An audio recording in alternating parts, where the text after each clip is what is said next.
நல்லதே நடக்கும்.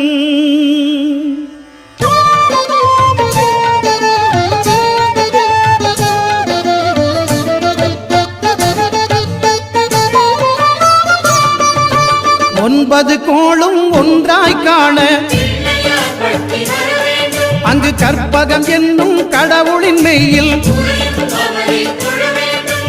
9 கோளும் ஒன்றாய் காண அங்கு கற்பகம் என்னும் கடவுளின் மெய்யில்